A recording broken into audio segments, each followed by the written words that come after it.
Hi everyone, it's Paul from This Designer. Today I'm going to be reviewing the DeWalt DCW210 orbital sander. Now I'm sure like most of you during coronavirus, you've probably ended up buying more things than you usually do being stuck at home.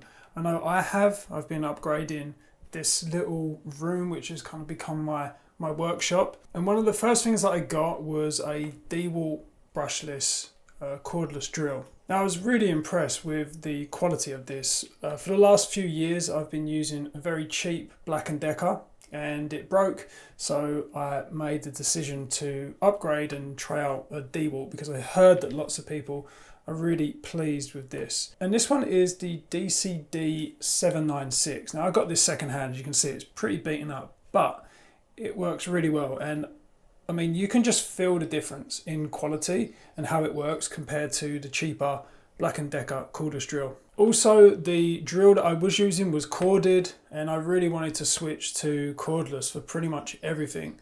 And once I got my hands on a cordless drill, again, I realised how much easier it is just going cordless, and that's why I decided to also upgrade my sander. So before I got this sander, I was using a cheap Bosch palm sander that cost me approximately £20. Now this I bought brand new and it cost me £125 and it comes without a battery.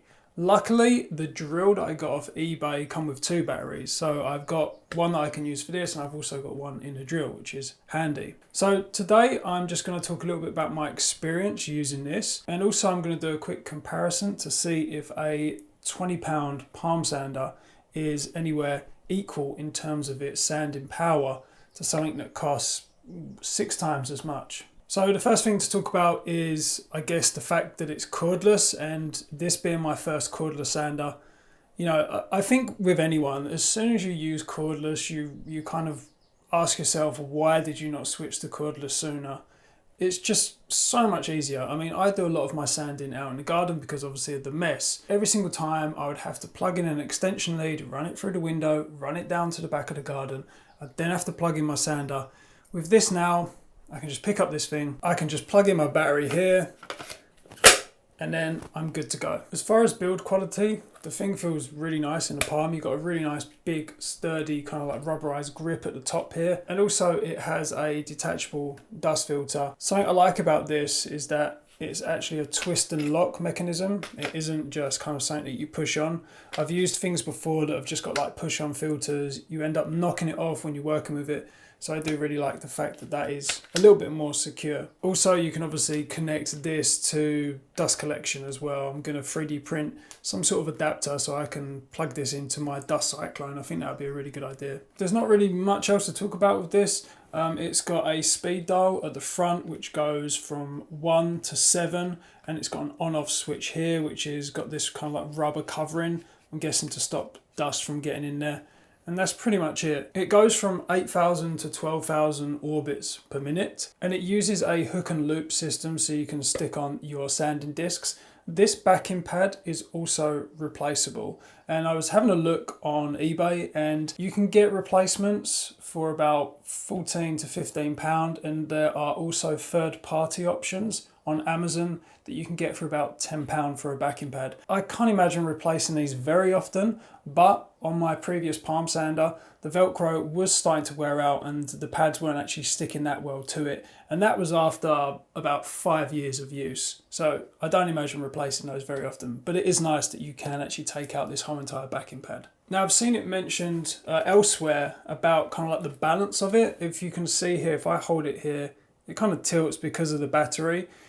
It's not that bad with my one because I've only got a 1.5 amp battery, but you know, if you get like the big 4 or 5 amps, they're kind of like big and bulky and they come out here, and it can feel a little bit kind of back heavy. So I've used this for about a week. I've done some sanding on some wood. If you look at my previous video, which is how I made a brass coaster at the top here, you'll see that I used it for sanding and also polishing the brass plate. I was really surprised of how nice it feels to use and just how well built it is compared to my £20 Bosch sander. Now, you would expect that. It's like 6 times the price. But I guess, you know, the first time that I turned it on, I just started sanding something. I realized what I'd been missing out on. the power of the sanding compared to my cheaper palm sanding is much more powerful. I was removing material much quicker. Now we're going to do an experiment. I've got a little bit of plywood. It's been painted, and what I'm going to do is we're just going to run the Bosch palm sander and also this DeWalt sander with the same grit sandpaper, and we'll just see how long it takes to remove the paint from it.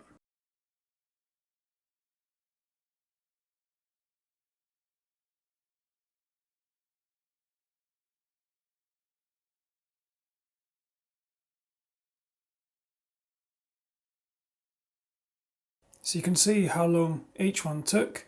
This is the Bosch palm sander. As you can see, it's still left a little bit of paint here. The DeWalt has gotten rid of most of it. It's done a much better job at removing it. So is it 6 times as quick? Obviously not. You know, I would probably say it's close to twice as quick at sanding this, and it was a much more enjoyable experience. The vibrations going through your hand when you're holding the palm sander, you can really feel them. With the DeWalt, it just is all transferred into the wood and not much into your hand. So there you have it. I know it's not the most scientific method, but hopefully it shows you what it's capable of. Would I recommend this to everyone? I think that if you don't have any DeWalt batteries, then it can be quite expensive. The sander alone was $125. If you buy batteries and chargers as well, especially the 4 or 5 amp batteries, they can be really expensive, you know, almost as expensive as the sander. Would I have paid, you know, in excess of £200 for this? Probably not. You know, as I said, I did get a spare battery, so I thought I might as well go with DeWalt because I've already got the charger, I've already got 2 batteries, so I can maybe start to expand my cordless range with that. I think the biggest bit of advice I can give to anyone is definitely think about switching to cordless. I would recommend DeWalt. It's really nice to use and it does a very good job at sanding. Are there other sanders out there that can probably do the same for cheaper? I would probably say so. I think the Ryobi, which was one that I was looking at as well, they've got a cordless sander. It is cheaper than the DeWalt. I'm pretty sure that does just as good of a job. But as I said, I did have the DeWalt battery, so that did kind of influence my decision quite a bit. But anyway, I hope you found this useful. I've got a few more tools that I bought over this last month of being stuck at home in COVID, and I'm going to be reviewing them, so look forward to those. They're more to do with CNC. But anyway, if you've got any questions, feel free to ask. And that is it. I will end it there.